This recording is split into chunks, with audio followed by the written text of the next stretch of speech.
Okay, well, the big news in the House this week would have to be House Bill 548, which is the online sales tax that had a corresponding tax cut. I have with me Representative Kip Kendrick, who's our ranking member on budget, to talk through some of the numbers, but I will first say that I think it is wildly irresponsible that we are passing legislation like that when our revenue numbers are down 3.9% today, and we still have not seen the full implementations of Senate Bill 509, and the other various tax cuts that we're looking at. We simply do not know where we are as a state when it comes to our revenue, and I just believe that we should slow down and really take a breath and see where we're at before we continue with more disastrous tax cuts. But with that, Representative Kendrick and I will take questions on that.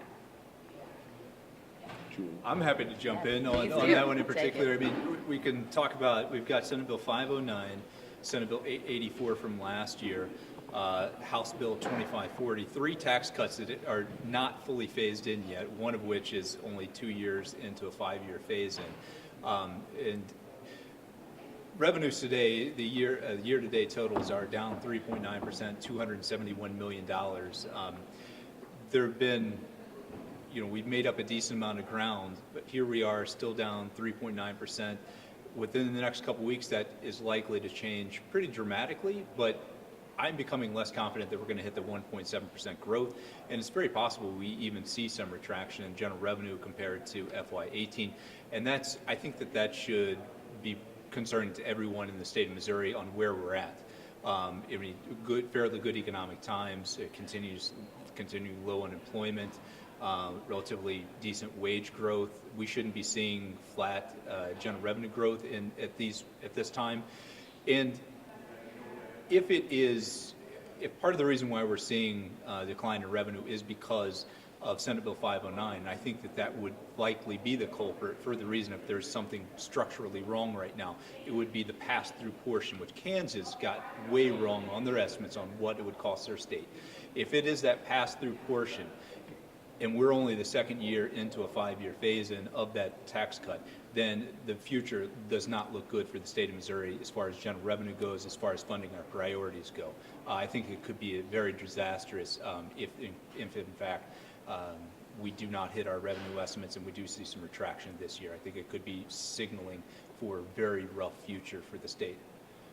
And the fact that we're talking about a tax cut on top of an income streamlined sales tax bill where we don't know what the real numbers of online revenue generation, online sales would actually bring into the state. When we're talking about, counterbalancing that with the tax cuts, just irresponsible at this point. Have you been in any discussion, as a member of the Budget Committee, have you been in any discussions about the bonding proposal that's currently being debated in the Senate right now? I've been tracking it, and I'm not going to say that I'm 100% opposed to it, but I have very real concerns, even when we're talking about an accelerated payoff, that we're going to put general revenue on the hook for $56 million a year over the next 7 years, especially if, it's possible that we don't even see $56 million in general revenue growth this year. And how are we going to pay that?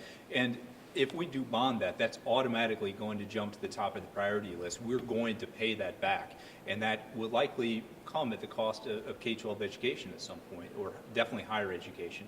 But I would see a very real scenario, and I'm not trying to sound like an alarmist here, but I see a very real scenario where there will be a downturn, and in order to pay that debt back, you're going to be cutting K-12 education. And the fact that they're maybe trying to tie the execution of the bonds to getting federal funds, is that still not allay a lot of your concerns? And that's why I say I'm not 100% opposed to the idea at this point. I think that we need to have a more in-depth conversation, but it's a very real concern when we're talking about putting the state on the hook for that much general revenue for that many years.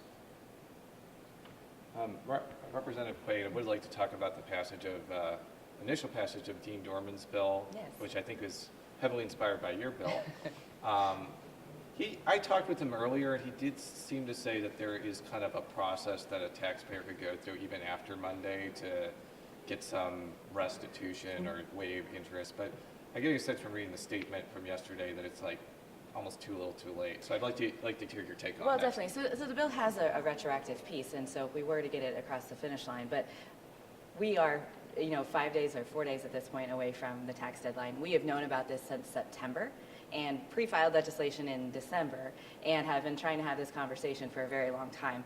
The likelihood of this bill getting through the House, because it wasn't even put on the third red calendar today, we get it through, have it go through the Senate, and make it to the governor's desk by the end of session is pretty slim.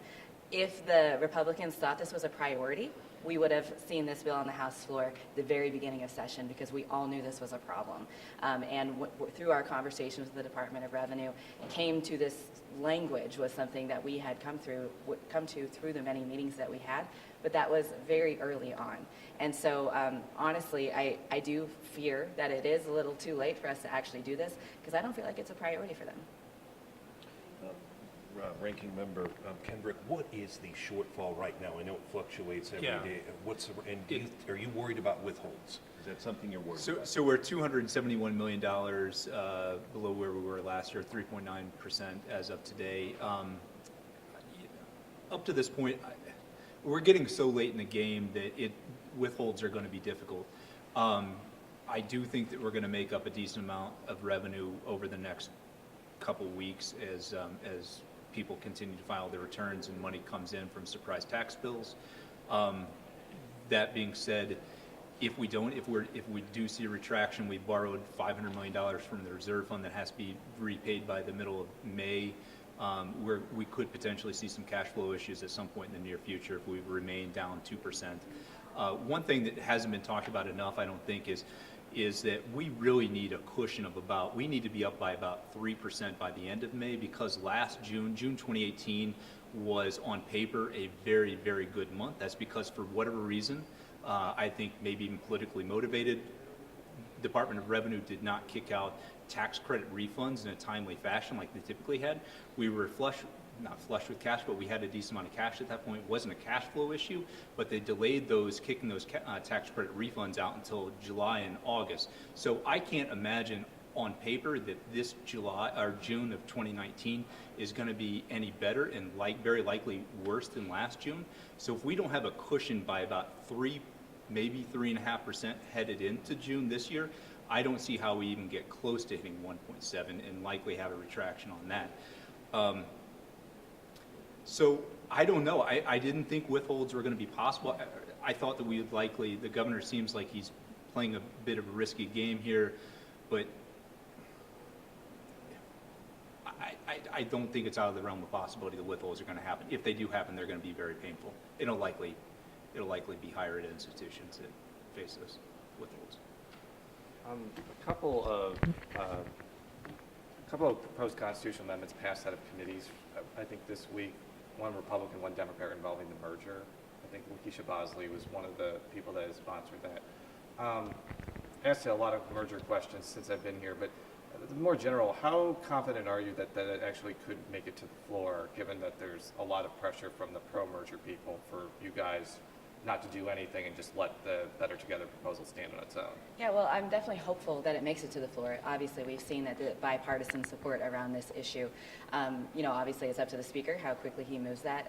Representative Bosley's bill did make it out of committee. It still has to go to the Rules Committee, and it hasn't been released yet. So we're watching very closely to how quickly the various folks holding the bill passes it through the process. But we are very hopeful because both sides are having that conversation and really want to see it get done. So we'll have to wait and see. Is this an unusual issue of bipartisanship? And what's been kind of the dynamics between the two parties? Because when I was talking with Representative Meredith earlier, he said that Better Together did the impossible of uniting the very conservative and very liberal elements of the House together. Like, what have you seen as far as the interplay between the two parties on this issue? Yeah, I would have to agree with Representative Meredith on that. It's been really fascinating as someone not from the area, I'm from Southwest Missouri, to watch this process and get their opinions on both sides of the aisle of where folks stand on this. But it happened really quickly. I mean, you saw the first couple weeks of session, folks from both sides of the aisle getting together, having meetings after session to come up with language and just working together and in a very, it was nice to see, to be honest with you. Republicans had a press conference yesterday revoicing their support for the Title IX legislation. Has there been any further compromises on that? Are you expecting it to come up soon on the floor? I can take it. Yeah. So I think that I'm going to try to remain calm as I discuss it this time. I know last time I think I blacked out when I kind of went on a rant. I don't know. I mean, compromise. I don't think compromise is the right word. I think that I know that the public higher education institutions, as well as some of the private institutions, have gotten language that needs to be worked out to bill sponsors on it. They basically say this is a very bad bill unless these changes are made. I don't know where we get with those. Again, I will just remind everyone that the DeVos rules on Title IX are going to be coming out within the next 4 to 6 months. They're going to shift the Title IX process. For those, I keep hearing people say too, and misinformation, whether it be purposeful or not, people saying we're under the Obama era Title IX regulations. No, we're not. Those were rescinded. That your colleague letter was rescinded. We're currently working under the Bush administration Title IX policies.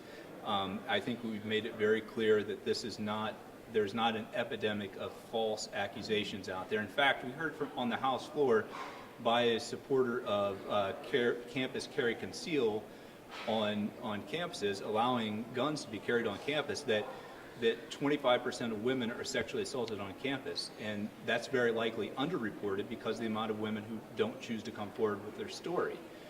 There was even I guess what was being put forward was that women who feel that they're being raped or assaulted should pull their gun and shoot to death the person who is perpetrating it. Now,